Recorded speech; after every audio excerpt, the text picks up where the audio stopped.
दोस्तों, हर किसी के जीवन में कोई ना कोई ऐसी घटना ज़रूर होती है जिसे वो अपने जीवन में सबसे बुरा समय मानता है, लेकिन किसी न किसी रूप में कोई ना कोई हमेशा उन परिस्थितियों में मदद करने के लिए आखिर पहुंच ही जाता है।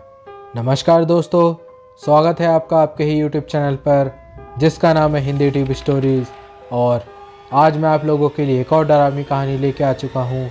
अगर आपने वीडियो को अभी तक लाइक नहीं किया तो वीडियो को लाइक कर दीजिए और ऐसी वीडियोस के लिए हमारे चैनल को सब्सक्राइब भी कर दीजिए। तो चलिए कहानी को शुरू करते हैं।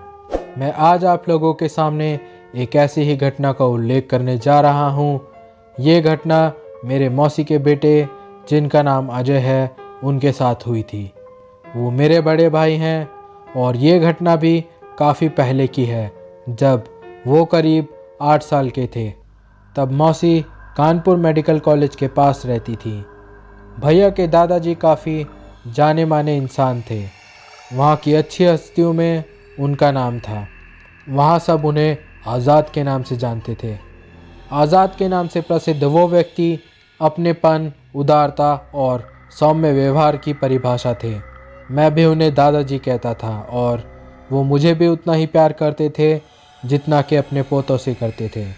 कानपुर मेडिकल कॉलेज के पास रहने की वजह से वे वहाँ के पार्क और बगीचों में खेलने जाया करते थे। वहाँ के लोगों के साथ अच्छे व्यवहार की वजह से उनको कोई भी मना नहीं करता था। रोज़ के जैसे ही दिन चल रहे थे, दिवाली का त्यौहार आने को था और बच्चों की छुट्टियाँ चल रही थी। दोनों भैया उस दिन साइकिल से खेल रहे थे। बड़े भैया ने अजय भैया को पीछे बैठा रखा था और वो दोनों वहीं मेडिकल कॉलेज से थोड़ी दूर पर ही साइकिल से घूम रहे थे। फिर घूमते हुए मेडिकल कॉलेज के पास आ गए। वहाँ पर बड़े भैया साइकिल से उतर गए और वहाँ के एक अंकल जो कि उनके पहचान के थे उनसे कुछ बात करने लगे। साइकिल खड़ी थी और उस पर पीछे की सीट पर अजय भैया अभी भी बैठे थे। अभी 5 मिनट ही हुए होंगे कि अचानक अजय भैया साइकिल समेत नीचे गिर गए। वो अंकल और बड़े भैया उनके पास आए, उन्हें उठाया, मगर वो बेहोश हो चुके थे। दोनों ने सोचा कि शायद बैलेंस खोने की वजह से ये साइकिल से गिर गए और वो उन्हें उठाकर घर ले आए। घर आने पर मौसी जी ने उनके मुंह पर पानी छिड़का, मगर उन्हें होश नहीं आया। अचानक उनकी सांसें उखड़नी से लगी और वो लंबी लंबी सांसें लेने लगे। सब आसपास उन्हें उनके नाम से बुलाए जा रहे थे, मगर उनकी तरफ से कोई भी जवाब नहीं आ रहा था और आंखें भी नहीं खुल रही थी। मेडिकल कॉलेज पास ही था, इसलिए बिना देर किए वहाँ मौजूद सब लोग वो अंकल, मौसी और मौसा जी भैया को लेकर सीधा इमरजेंसी में पहुँचे। डॉक्टरों ने सारी पूछताछ की और सबको बाहर करके जांच में लग गए। सर पर कोई चोट नहीं थी और ना ही शरीर पर कोई चोट थी। सिवाय छोटी मोटी खरोंचों के कोई बड़ा घाव दिखाई नहीं दे रहा था। सांसें फिर से उखड़ने सी लगी। सांसें फिर भी कोई खास काबू में नहीं आई। थोड़ी थोड़ी देर में उखड़ने लगती थी और फिर जब प्रेशर बढ़ाया जाता था तो साधारण हो जाती थी। डॉक्टर को बेहोशी की वजह से कुछ पता नहीं चल रहा था, इसलिए उन्होंने इमरजेंसी एक्सरे करवाया। वो भी नॉर्मल था, बिल्कुल भी कहीं से कोई खराबी नहीं दिखी। वहाँ दूसरी तरफ एक आदमी दौड़कर दादाजी के पास गया और उनको बताया, आपका पोता अस्पताल में भर्ती है और उसकी कंडीशन काफ़ी सीरियस है। उन्होंने बिना देरी किए दुकान में ताला लगाया और शटर डाउन किया और सीधा मेडिकल कॉलेज पहुँच गए। वहाँ सब उन्हें जानते थे, इसलिए किसी से भी अपने पोते के बारे में पूछने की ज़रूरत नहीं पड़ी। डॉक्टर खुद आए और सारी परिस्थितियों से उन्हें अवगत कराया और उसके बाद उन्हें भैया के पास ले गए। हालत काफ़ी नाजुक बताकर 4-5 डॉक्टर लगातार निगरानी में लगे हुए थे। दिल की धड़कन मशीन में अपनी सीमा पर पहुंच चुकी थी और मशीन की आवाज़ ने हालत बयां करनी शुरू कर दी थी।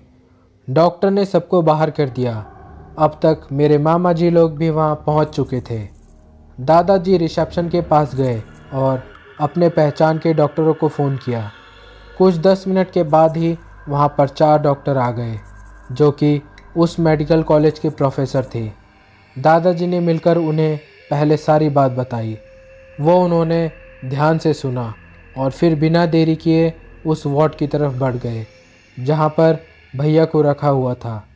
उनके दरवाज़ा खोलने से पहले ही डॉक्टर अंदर से बाहर आ गए और उन्होंने दरवाज़ा खोल दिया और प्रोफेसर को देखते हुए कहा, सर कोई फ़ायदा नहीं है, लड़का मर चुका है।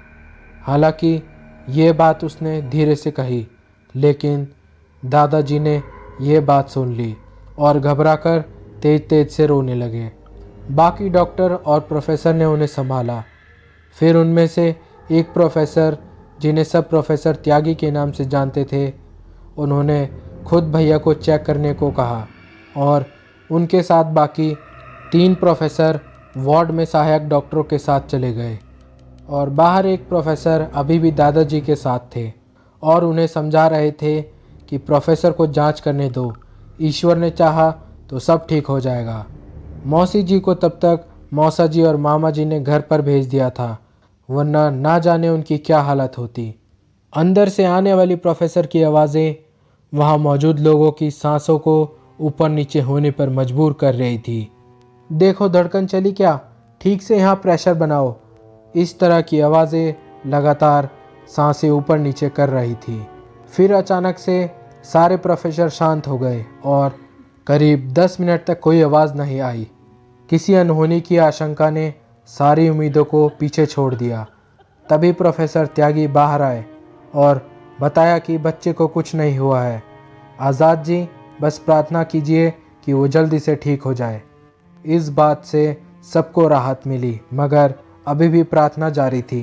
प्रोफेसर भी इस बात से बहुत परेशान थे कि जब सारी रिपोर्ट और एक्सरे नॉर्मल है तो फिर इतनी सीरियस हालत कैसे हो गई, आखिर इसका कारण क्या है।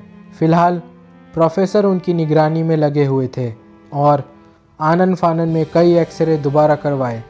उन्होंने ये बात मामा जी और मौसा जी से भी कही कि हम अभी सिर्फ जो परेशानी आ रही है उसका इलाज कर रहे हैं, मगर इस बेहोशी और इस हालत की जड़ हमें अभी तक नहीं मिल पाई। सब कुछ नॉर्मल है, मगर पता नहीं क्या हुआ और ऊपर वाले को क्या मंजूर है। अब सब कुछ ऊपर वाले पर ही छोड़ दो। घबराहट और बेचैनी ने दिमाग का चलना भी रोक दिया था। किसी की भी समझ नहीं आ रहा था कि क्या किया जाए और किसके पास जाएं। रात होने लगी थी, मगर भूख प्यास से बेखबर दादाजी, मौसा जी और मामा जी हॉस्पिटल में ही जमे हुए थे। मोबाइल का तब तक ज़माना नहीं था, इसलिए रिश्तेदारों में ये बात धीरे धीरे फैल रही थी। घर से आया हुआ खाना जस का तस रखा हुआ था, मगर किसी का खाने का मन नहीं था। फिर दादाजी को घर भेजकर मामा जी और मौसा जी ही केवल हॉस्पिटल में रुके थे और आईसीयू में भर्ती भैया की समय समय पर खबर ले रहे थे। भैया की हालत वैसी ही बनी हुई थी और उन्हें अभी तक होश नहीं आया था। रात के करीब 1 बजे मामा जी सिगरेट पीने के लिए बाहर गए। वो सिगरेट पीते हुए टहल रहे थे और ये सोच रहे थे कि ना जाने क्या होने वाला है। तभी पीछे से आवाज़ आई, काका भैया नमस्कार। मामा जी ने पीछे मुड़कर देखा और बिना मुस्कुराए जवाब दिया, अरे मन्नीलाल कैसे हो? हम तो ठीक हैं, आप बताइए, इतनी रात को और यहाँ कैसे? मामा जी ने शुरू से आखिरी तक उन्हें सारी बात बताई। इतना कुछ हो गया और हमें बताया भी नहीं, हम तो यहीं हैं ड्यूटी पर, बस पीछे मुर्दा घर में है।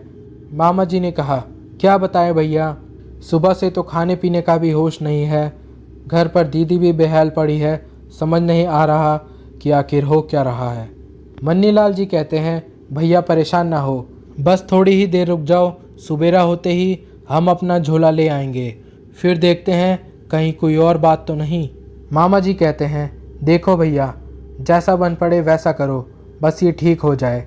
उसके बाद थोड़ा इधर उधर की बात की और वापस मामा जी आईसीयू के बाहर आकर बैठ गए। जस के तस रहकर किसी तरह से दोनों ने वहीं पर पूरी रात गुजार दी। रात भर भैया में कोई बदलाव ना देखते हुए डॉक्टरों ने उन्हें आईसीयू से अलग एक वार्ड में शिफ्ट कर दिया। सुबह दादाजी और मौसी जी भी आई और रोते बिलखते हुए किसी तरह अपने बेटे को देखा। फिर मौसा जी के साथ घर चली गई। मामा जी ने दादाजी को मन्नी लाल के बारे में बताया और उनकी इजाज़त मांगी।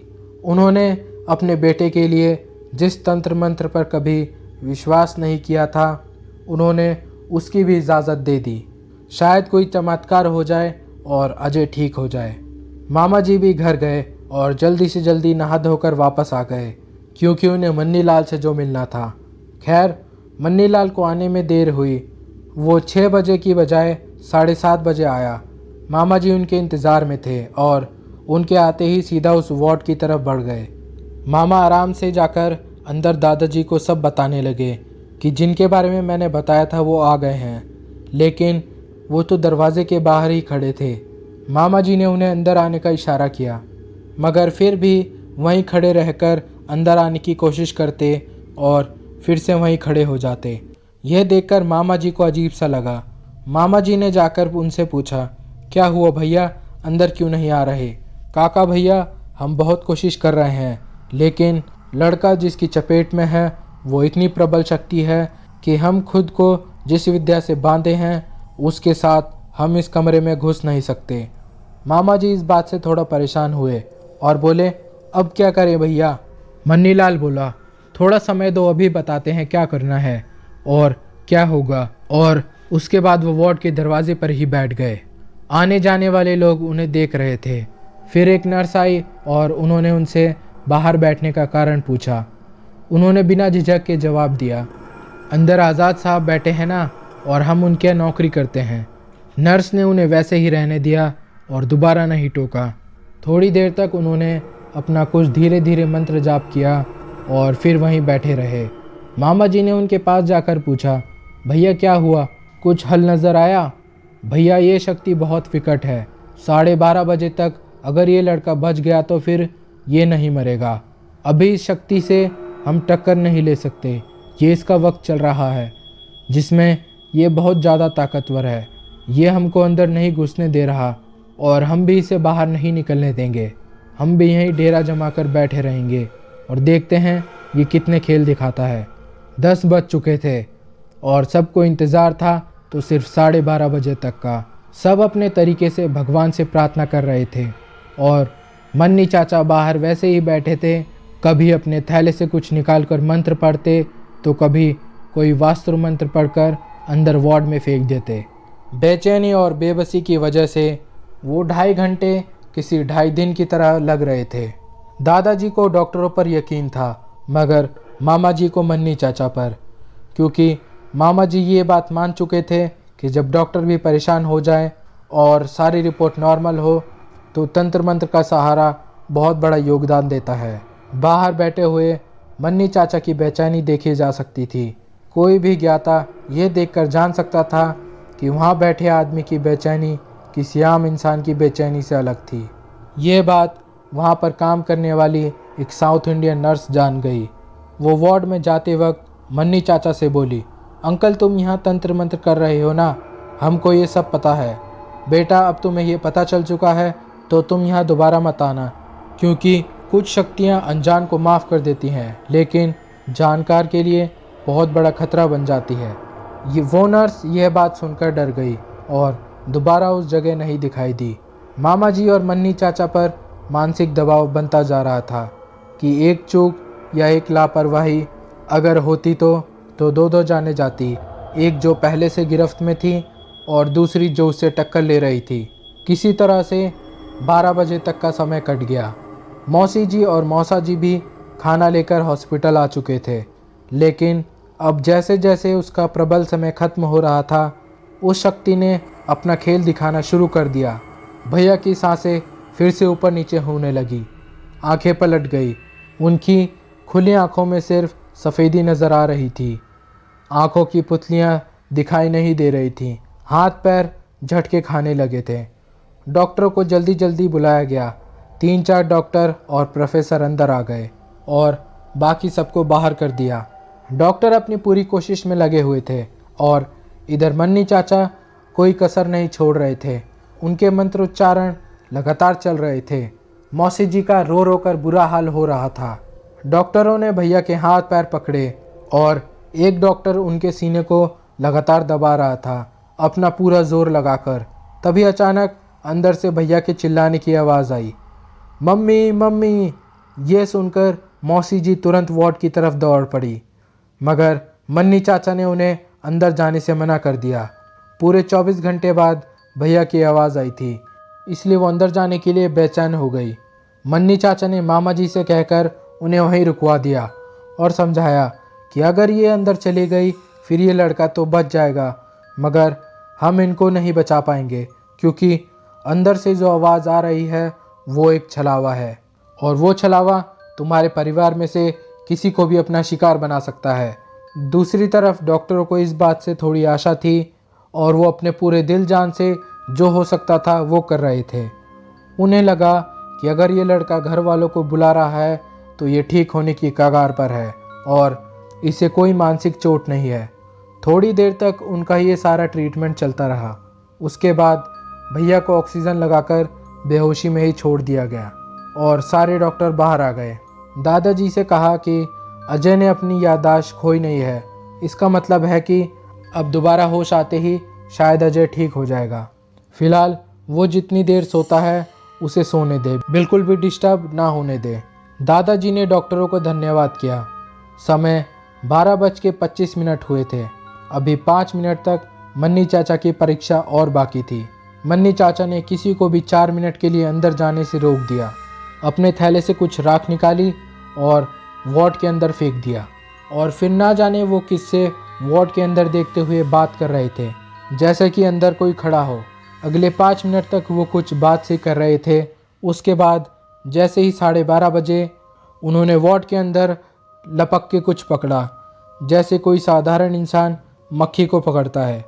उसके बाद उन्होंने अपने थैले से कुछ धागा निकाला और मंत्र पढ़ते हुए अपने हाथ पर बांध लिया, और मामा जी को सबको अंदर ले जाने के लिए कहा और खुद बाहर चले गए और कह दिया कि कोई भी मेरे पीछे ना आए, खासकर इस खानदान का कोई भी व्यक्ति। उनकी ये बात सुनने के बाद सब सीधा वार्ड की तरफ दौड़ पड़े। अपने बेसुध बेटे को देखने के लिए सबके दिल में एक आशा थी, मगर किसी आशंका ने अभी सभी के चेहरे पर छाया डाल रखी थी। सब बैठे हुए थे कि ना जाने कब भैया को होश आएगा। वहाँ से निकलने के बाद मन्नी चाचा दोबारा लौटकर हॉस्पिटल नहीं आए, मगर उन्होंने एक वार्ड के कर्मचारी से खबर भिजवा दी कि वो मामा जी से बाद में मिलेंगे। शाम तक भैया को होश आ गया और वो एकदम नॉर्मल हो गए, बस थोड़ी सी कमजोरी थी। उन्होंने सबको पहचाना और खाना भी खाया। उनसे जब पूछा गया कि आखिर उन्हें हुआ क्या था, तो वो सिर्फ इतना ही कहते हैं कि मैं साइकिल से गिर गया था, इसके आगे मुझे कुछ भी याद नहीं है। फिर वो घर जाने की ज़िद करने लगे। शाम तक डॉक्टरों ने कुछ नहीं कहा, मगर प्रोफेसर ने घर जाने की इजाज़त दे दी और कहा कि अगर इसे थोड़ी सी भी कोई परेशानी हो तो तुरंत हॉस्पिटल ले आना, वरना नॉर्मल चेकअप के लिए इसे 4 दिन बाद ले आना। वैसा ही किया गया और भैया 1 हफ्ते के अंदर एकदम ठीक हो गए। उधर जब मामा जी मन्नी चाचा के पास पहुँचे तो उन्होंने सारी बातें मामा जी से बताई कि मेडिकल के मैदान में एक बरगद का पेड़ है, यही कोई 250 साल पुराना। जब ये दोनों भाई सुबह खेलने गए थे तो उन्होंने उसके नीचे बैठकर भी खेला था, जो उस बरगद पर वास करने वाली शक्ति को पसंद नहीं आया और ये छोटा लड़का उसकी चपेट में आ गया। वैसे वो शक्ति इन दोनों भाइयों को वहीं पर ख़त्म कर सकती थी, मगर दोनों बच्चे हैं इसलिए उसने सिर्फ परेशान किया। इतना ही नहीं, वो तो ज़िंदगी भर के लिए इन्हें परेशान करना चाहती थी। उसका असर ये होता कि बुढ़ापे तक या फिर जब तक ज़िंदगी है तब तक उसी हाल में बेसुध पड़ा रहता, जिंदा लाश की तरह। मामा जी ने ये सारी बातें सुनी और फिर एक प्रश्न किया, तो फिर मन्नी भैया इसे काबू कैसे किया? उन्होंने इसका भी उत्तर दिया, ये शक्ति यहाँ सब जगह पर घूमती है आज़ाद होकर, कोई इसे यहाँ से ना हटा सकता है और ना ही इसे पकड़ सकता है। पहले हमने वो उस वार्ड को बांध दिया जिससे वो बाहर ना आ सके, फिर हमने उसको ये धमकी दी कि अगर उसने इस बच्चे को नहीं छोड़ा तो फिर उसे इस पेड़ पर बांध देंगे, हमेशा एक कैदी की तरह। इसलिए उसने अपनी आज़ादी के लिए इस अजय को छोड़ दिया। मामा जी ने अगला सवाल पेश किया, भैया वो शक्ति आखिर थी कौन? इस सवाल पर मन्नी चाचा ने कहा, आम इंसान के लिए उसका नाम लेना ठीक नहीं है। उसने मुझसे वचन लिया है कि मैं उसका अस्तित्व किसी को ना बताऊं, बस थोड़ी देर वहाँ रुके और वापस घर चले गए। मुझे ये घटना मामा जी ने ही बताई थी। तो ये थी आज की कहानी। आई होप आपको पसंद आई होगी। पसंद आई तो वीडियो को लाइक कीजिए, चैनल को सब्सक्राइब कीजिए और हम मिलते हैं आपसे अगली कहानी में। तब तक के लिए जय श्री राम।